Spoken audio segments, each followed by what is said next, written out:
Hey everyone, welcome back to Albright Books. I'm Ellie. Today we are doing my favourite fiction of 2019. So, this is the shortest favourite list I have for this year. I was really selective about the ones that I decided to put on this list. If I had wanted to expand it, I could have probably put a great deal more books on here. But I don't know, I wanted to keep this one short. And so I have 6 here. Let's jump into them. First he has the zoomies, as usual. It's so funny because he was literally like passed out of sleep on my bed 2 seconds ago, and like as soon as I clicked record he was like, I must zoom. Okay, so I feel like my number one on this list, and I'm just doing this in the order that I read them, I feel like this is one that you're probably sick of hearing me talk about. But I do consider this one my top book of the year. I don't know that I could work out like an order for the rest of the books that I have put on these lists. But this is definitely my top book of the year. And that is The Great Believers by Rebecca Makey. You've all heard me talk about this. This is the story of Yale, who's living in Chicago in 1985, and it's about him and his friends going through the AIDS crisis. He is a gay man and he loses a number of his friends, and it's really sad. It's also got 2015 in there, in the Paris terror attacks. Fiona, who is a friend of Yale, is looking for her estranged daughter during the attacks, and it's sort of bringing up a lot of memories that she has from 1985. Yes, I love this. This made me cry so much, and yeah, it's my favourite book of the year. Next, this is The Binding by Bridget Collins. This is about, I forget his name, Emmett, who is sent to be an apprentice for a bookbinder.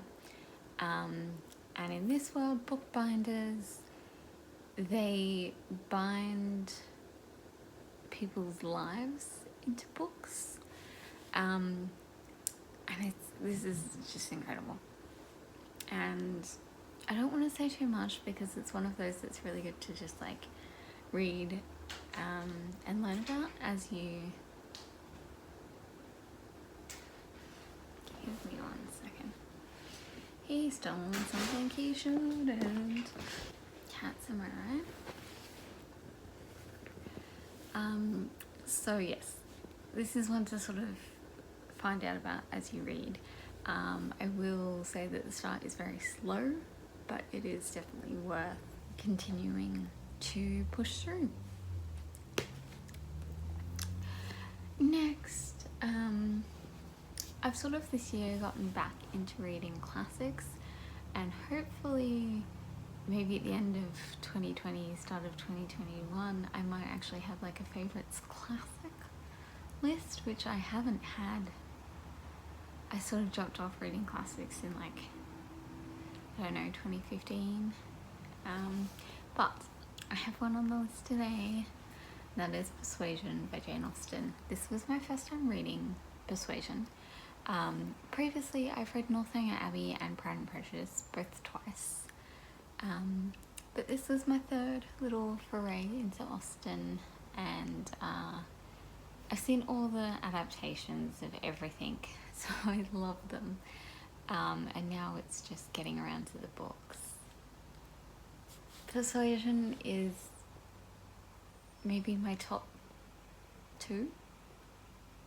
I think my favourite is Northanger Abbey, because of the gothic elements to it.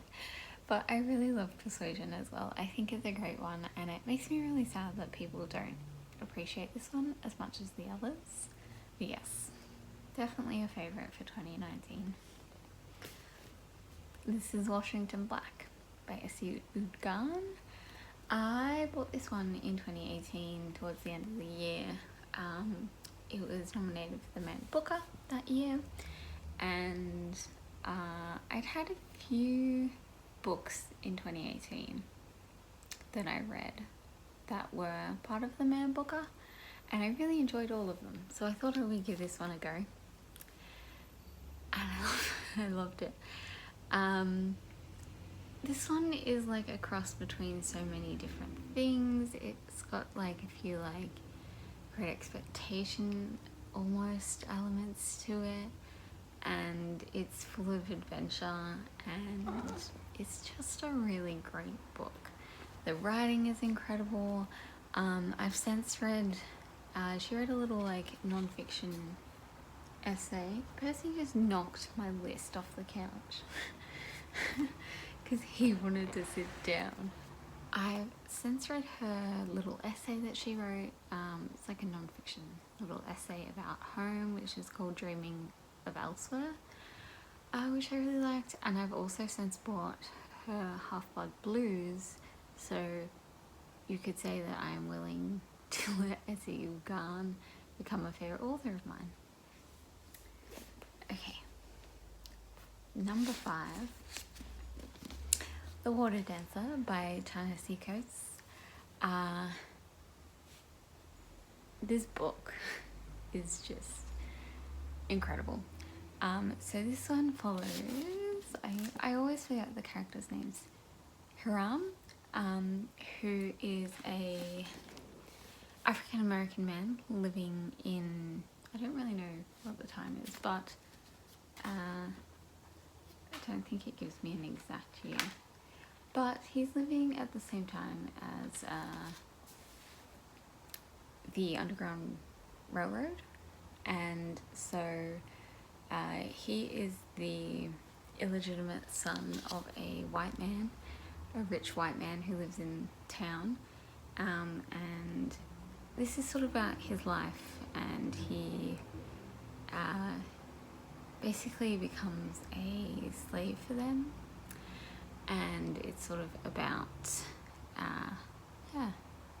you can imagine his life doing that, and there's a little bit of a love story in there, and a lot about family, and things like that, and it's got a lot of history in there as well.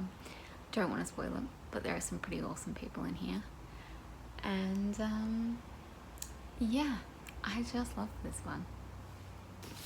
And finally, I don't have a copy of this one because I borrowed it from my library, and thinking I wasn't really going to enjoy it, and now I'm going to wait until the smaller format one comes out, but that is The Weekend by Charlotte Wood.